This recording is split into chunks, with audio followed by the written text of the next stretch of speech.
I still remember the day I met Maria like it was yesterday. It was a bustling Saturday afternoon at the mall, Christmas decorations everywhere, and the air filled with the scent of cinnamon and pine. I was rushing around trying to find last-minute gifts for my family when I saw her.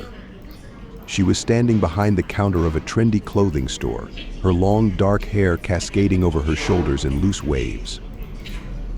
Her hazel eyes sparkled as she greeted customers, and I found myself drawn to her warm smile. I was inside the store, pretending to be interested in a hideous holiday sweater just to talk to her. "Can I help you find anything?" she asked, her voice melodious and kind. I fumbled with my words, suddenly feeling like an awkward teenager again. Yeah, I'm looking for a gift for my sister," she laughed, a sound that made my heart skip a beat. "Well, I'm not sure that sweater is the best choice, unless your sister has a great sense of humor." We chatted for a while and I found out her name was Maria. By the time I left the store, I had her number and a date set for the following week. Our first date was at a fast food joint, not exactly romantic, but it was all I could afford at the time. We sat in a greasy booth, munching on burgers and fries, talking for hours.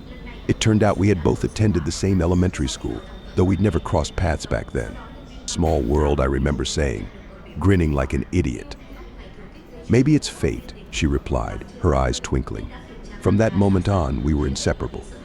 Our relationship moved quickly, fueled by a shared sense of humor, and an instant connection that felt almost too good to be true. Within a year, I was down on one knee, presenting her with a ring I'd saved up for months to buy. The first couple of years of our marriage were blissful. We decided to hold off on having kids, wanting to enjoy our time together and focus on our careers. I was making strides at work, moving up from a regular chemistry teacher to an associate principal. "I'm so proud of you," Johnson Maria would say, her face beaming with genuine happiness for my success. Life was good, really good, until it wasn't. It started when Maria lost her job. There had been some kind of incident at work. She never gave me the full details, but I could tell it had shaken her confidence.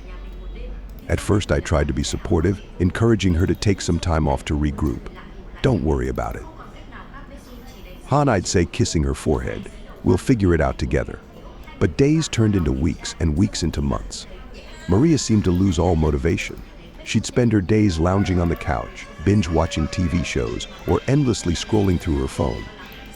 Our once tidy home began to look neglected, with dishes piling up in the sink and laundry overflowing from the hamper. I tried to be patient, to understand that she was going through a rough patch, but as time wore on, my frustration began to mount.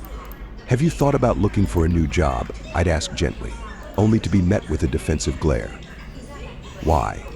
So I can be humiliated again," she'd snap back, her voice dripping with bitterness. Our conversations, once filled with laughter and shared dreams, devolved into tense silences or petty arguments. I'd come home from a long day at work, hoping for some comfort or connection, only to find Maria either fast asleep or engrossed in her phone, barely acknowledging my presence. The physical intimacy that had once been such a vital part of our relationship began to wane. When I'd try to initiate, Maria would turn away, muttering excuses about headaches or fatigue. I started to feel like a stranger in my own home, disconnected from the woman I had fallen in love with. As the weeks dragged on, a nagging suspicion began to grow in the back of my mind. Was there something more going on? The Maria I knew, the vibrant, kind-hearted woman who had captured my heart in that mall, seemed to have vanished, replaced by this distant, irritable stranger. I tried to shake off these thoughts, to convince myself that it was just a phase, that we'd weather this storm together.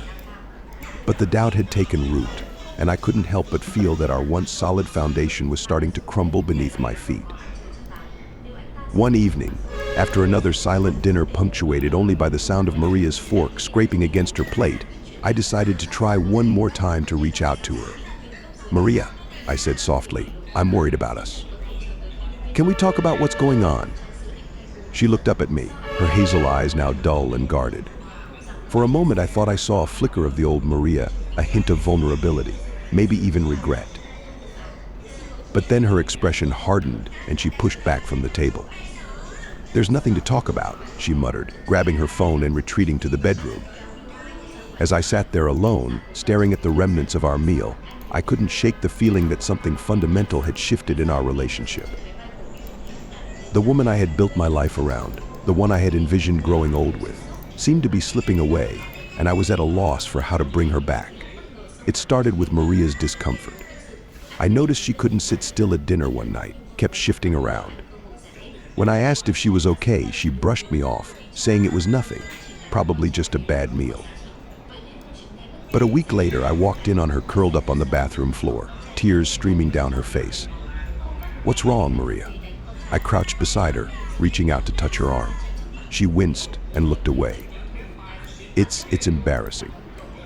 Something's wrong down there. I felt a wave of panic. Without another word, I helped her up and we drove to the hospital, waiting for the doctor to call her, and felt like an eternity. I drummed my fingers on the armrest of the chair, glancing at her, but she avoided my gaze. Finally, Dr. Allen called us in. After some examinations, he looked at us gravely. "Maria, you're experiencing symptoms of rectal prolapse. We need to address this seriously." Rectal prolapse? I hadn't even considered such a possibility, but why? "How did this happen?" Maria stammered.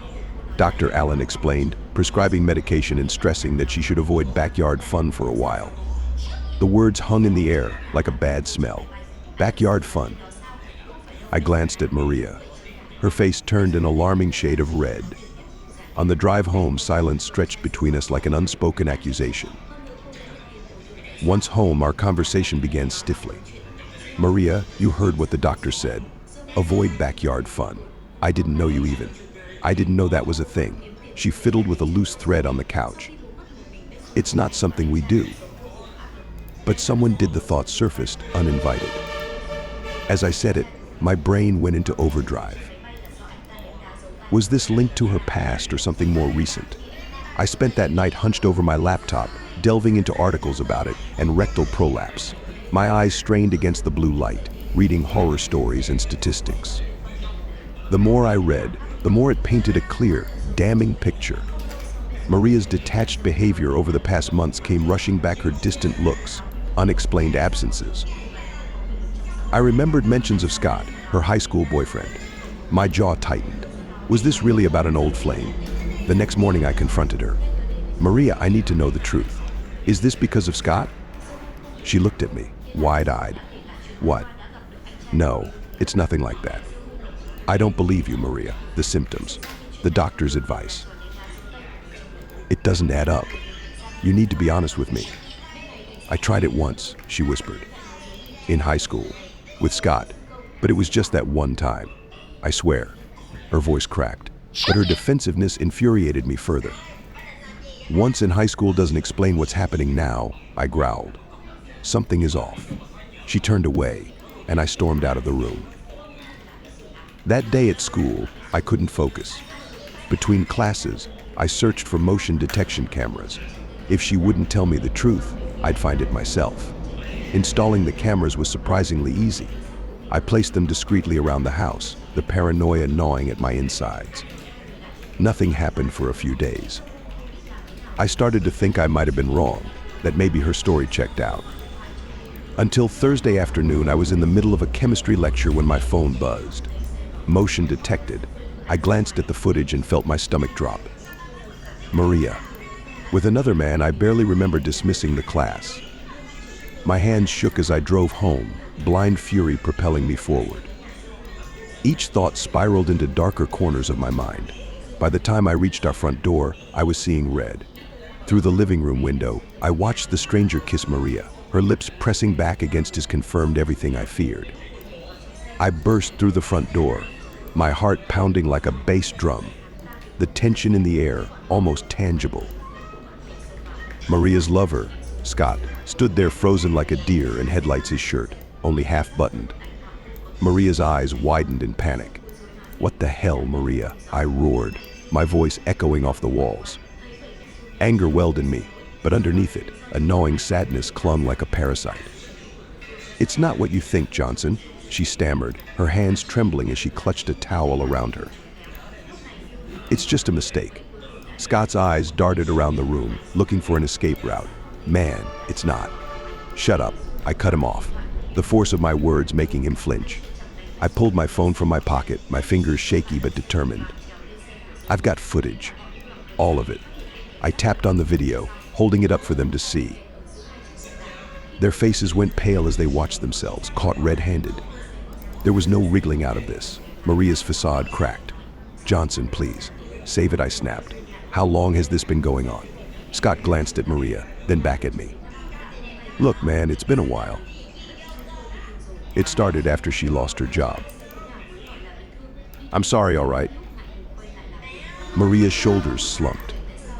The woman I once knew seemed to have withered, replaced by this desperate, guilty shell. Scott continued, unable to meet my eyes. "We've been doing this for months. The thing. It's true. We were being reckless when she got that issue. It wasn't from the past. It's from now." His words hung in the air, every syllable slicing through my chest. My thoughts swirled, a chaotic mess. Betrayal clawed at my insides, morphing into a dark, simmering desire for revenge. "You disgust me. Both of you," I spat, my voice low and seething. "Get out. Now." Scott grabbed his things hastily. Maria stood there, tears streaming down her cheeks. "Johnson, please. Leave. Or so help me." She looked down. Unable to gather the courage to utter another word, Scott shuffled towards the door and, without another glance, left the house.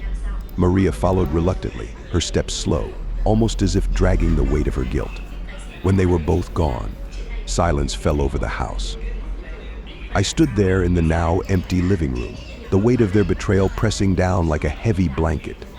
I drew a deep breath, trying to steady myself, my mind fixated on vengeance. That night, after Scott and Maria left, I sat alone in our dimly lit living room, the silence only broken by the distant hum of traffic. My mind buzzed with a toxic mix of rage, betrayal, and a thirst for retribution. I poured myself a drink, the amber liquid burning my throat, mirroring the fire inside me. This wasn't just about them cheating, it was about destroying everything I built. I knew I needed a plan, and I needed it now. The next morning I called in sick. With a clear head and ruthless determination, I went to my desk and started writing down every detail, every angle I could use to dismantle their lives as they had dismantled mine. My first target was Scott. I sent him a text demanding a meeting. To my surprise, he agreed almost immediately. We met at a dingy cafe off the beaten path. He appeared tired, his eyes darting nervously as he saw me enter. "You look like crap, Scott. What do you want, Johnson? Here's the deal. You'll resign from your job today, and you'll pay alimony. If you don't, I'll make sure everyone sees the video." Scott's eyes widened. "You can't do this. You can't ruin my life like that."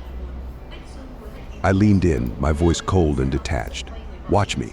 Scott's shoulders slumped into feet, and I knew he got the message. I finished my coffee, savoring the taste of impending victory. Scott might have been Maria's high school sweetheart, but to me he was just another obstacle to obliterate. Next step was Maria. I stayed the night elsewhere to clear my head. Returning the next morning, I confronted her in our kitchen, the place still filled with the ghost of happier times. Scott agreed to pay alimony. "You'll sign the divorce papers." Maria looked at me, tears welling up in her eyes. "Please, Johnson, you don't have to do this." I held up my phone, my finger hovering over the video. "Sign the papers. Now." With trembling hands, she did as she was told. The sense of finality hung heavy in the air, the weight of shattered trust and broken vows squeezing the life out of the room. I packed my things swiftly, not allowing myself to linger on any memory. I sent the video out that evening. Within hours, it spread like wildfire, the digital flames consuming Maria's reputation. The comments were brutal, unyielding, and soon after, her phone rang incessantly with messages of disdain and disgust. Her family disowned her, cutting ties as swiftly as they could. I moved to a new apartment across town. It had a view of the park, a stark contrast to the shadows and gloom of my previous life. Each morning, I took a deep breath of the fresh air, feeling the chains of my past loosen bit by bit. Maria's calls went unanswered, her pleas fell on deaf ears. Public humiliation became her routine, the pointed fingers, the whispers behind her back. Once, Out of morbid curiosity, I found myself in front of the old apartment. Maria stepped out, her face pale and gaunt from sleepless nights in public scorn. Her eyes were hollow, void of the spark they once held. Watching her crumble from a distance, I felt a strange mix of satisfaction and emptiness. I'd wanted them to suffer, and they were suffering. Scott, on the other hand, had moved away. I heard he'd been struggling to find stable work, the scandal following him like a curse.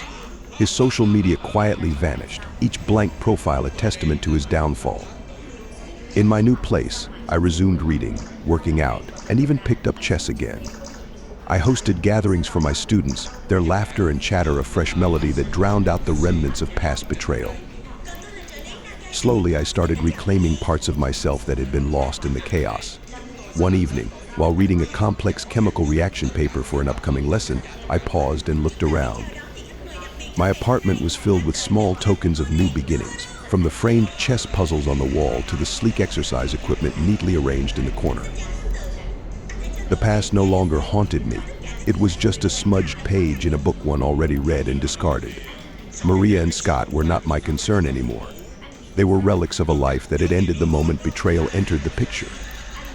And as I turned to face the future, I realized it wasn't just about seeking revenge.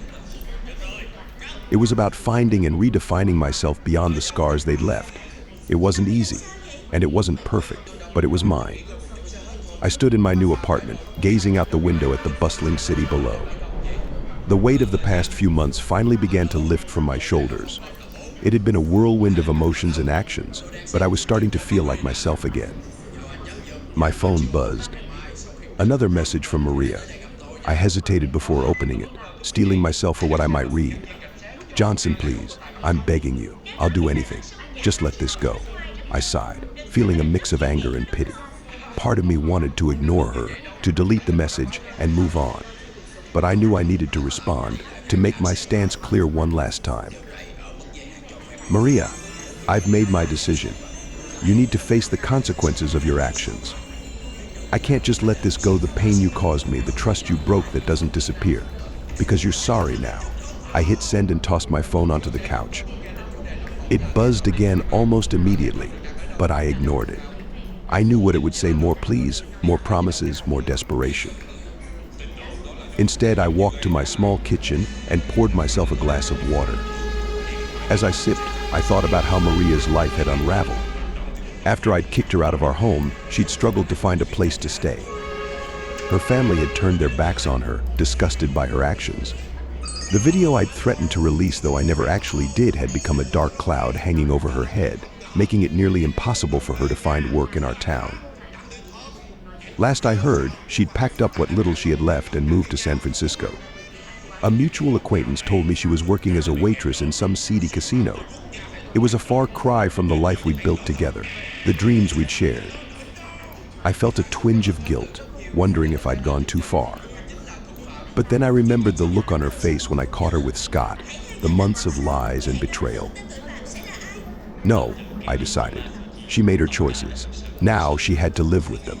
Speaking of Scott, he wasn't faring much better. After I'd forced him to resign from his job, he'd struggled to find steady work. The alimony payments I'd demanded were crushing him financially. Last I heard, he'd had to move back in with his parents in some small town, tail between his legs. My phone buzzed again. More insistently this time with a groan. I picked it up. It was Maria again, but this time she'd left a voicemail against my better judgment. I played it. "Johnson, please." Her voice cracked thick with tears. "I know I messed up. I know I hurt you, but I'm desperate. I'll pay you anything if you just let this go. I can't live like this anymore. Please, I'm begging you." I deleted the message. My jaw clenched. Did she really think money could fix this? That she could just buy her way out of the consequences? I called her back, my finger hovering over the end call button the entire time it rang. She picked up on the first ring. "Johnson? Oh, thank God." Stop, I cut her off, my voice firm. "Maria, listen to me. This isn't about money. It's not about revenge anymore. It's about you facing the reality of what you did. But no, you made your choices. You lied to me, betrayed me, threw away everything we had built together. And for what? A fling with your high school ex. I heard her sob on the other end of the line. Part of me wanted to comfort her, to tell her it would be okay.